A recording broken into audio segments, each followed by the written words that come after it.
কর্মঠ, কিন্তু বুদ্ধি শুদ্ধি কম। কি বললা? আমার বুদ্ধি শুদ্ধি কম? মোটেও না, আমি কর্মঠ এবং বুদ্ধিমানও। দেখো তুমি যে কর্মঠ সেটা আমি জানি। কিভাবে? আরে তোমার মনে নেই আমাদের স্কুল থেকে যখন শিক্ষা সফর হয়েছিল আমার নৌকাটা ডুবে গিয়েছিল, তুমি তো আমাকে তীরে নিয়ে গিয়েছিলে। এর থেকে কিন্তু প্রমাণ হয় আমি অনেক কর্মঠ। তুমি যে কর্মঠ সেটা আমি জানি, কিন্তু তুমি যে বুদ্ধিমান সেটার প্রমাণ কি? দিশা, তুমি কি জানো নৌকাটা কে ডুবাইছিল?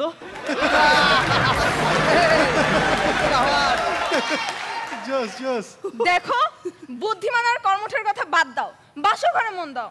তুমি কিন্তু বারবার টপিক ঘুরিয়ে ফেলছো। আচ্ছা শোনো, রাগ করো না, বয়স হয়েছে তো। আর শোনো, তুমি শুধু দোয়া করো আমি যেন শক্তি আর অভিজ্ঞতা কাজে লাগাইতে পারি। তুমি শুধু শক্তি কাজে লাগাও, অভিজ্ঞতা আমার আছে। অভিজ্ঞতা কি তোমার আমার আগেও কারোর সাথে সম্পর্ক ছিল? শুনো, ছেলেদের পাস্ট আর মেয়েদের ট্রাস্ট এই দুইটা নিয়ে আমাকে কখনো কোয়েশ্চেন করবা না। আমাদের নতুন জীবনে আমি চাই না তুমি আমার কাছে কিছু গোপন রাখো, তুমি আমাকে সত্যিটা বলো।